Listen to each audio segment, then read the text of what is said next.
If you're here, you've probably played one of the MMORPG castle games. That's what this channel is based on anyways. Many of these games have a kingdom system, where a small number of players are put into a single server, otherwise known as a kingdom, and there are many servers that make up the game. More kingdoms pop up over time, as the game gets more accounts. Rise of the Kings follows this system. A different system that I've seen on PC games is one where there are only 5 or so kingdoms that have multiple servers that make it up, allowing many more people on a kingdom at a time. These 5 or so kingdoms are divided up by continent. Continents with larger fan bases like Europe or North America may have 2 kingdoms. I'm not a professional, but I believe that this is called server clustering.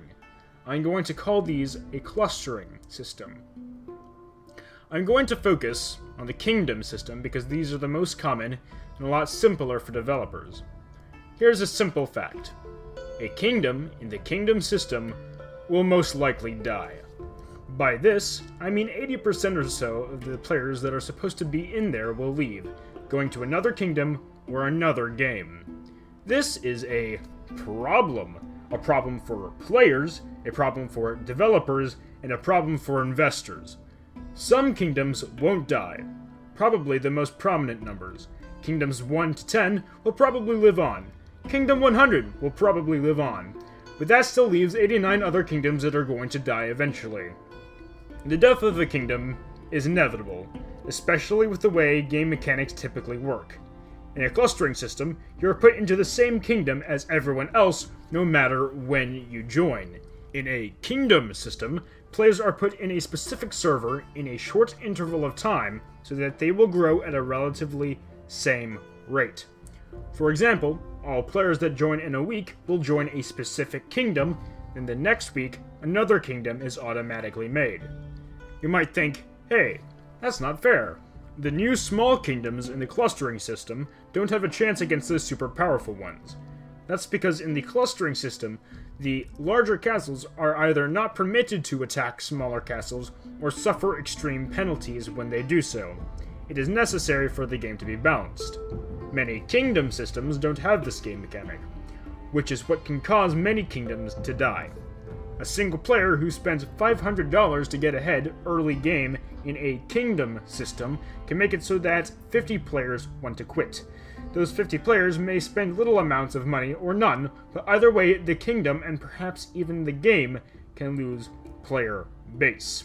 As time goes on, a lot of players will leave as the elitists rise up in a kingdom, and when the players they attack go away, they'll start to become bored. Such is the way things go. Now, how do we solve this problem? There are 2 factors that cause kingdom death: players and game mechanics. I'm going to start off with solutions with the game mechanics so that developers can hate me. A common solution that I see a lot of players calling for is kingdom merge, or at least in Rise of the Kings. Here are some cons to that. There's little to no way of making that work smoothly. Firstly, people like to cluster together in hives. In a kingdom merge, how would the map work? People would be upset that their locations get randomized. An alliance might fight for a certain location on a map, like near a throne. How would their players feel if they lost this? Secondly, how would you make it so that a kingdom can be equal to each other? Kingdoms decay at different rates.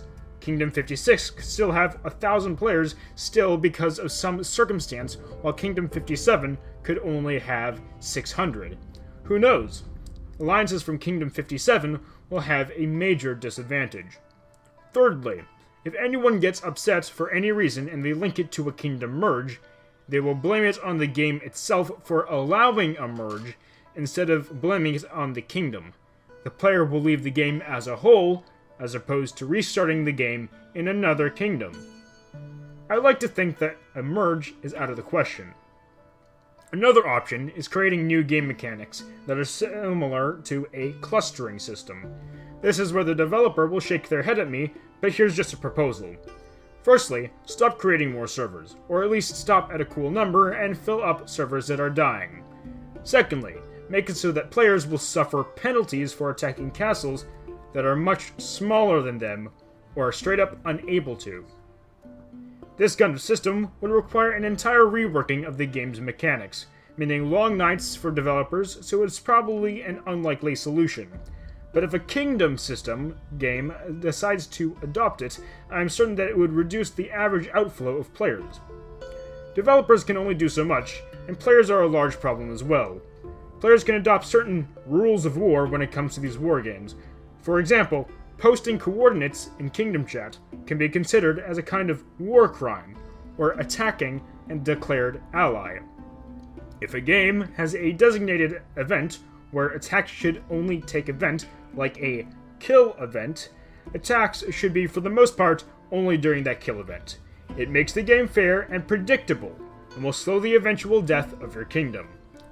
General friendliness, decent conduct, and an acknowledgement that it's just a game can also contribute to slowing kingdom death.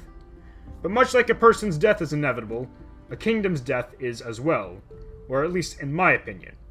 What do you think? Say so in the comments of this video. I'd love to hear your thoughts on the subject. Remember to like and subscribe. If you know someone who might be interested in these kind of things, send the video to them. See you later.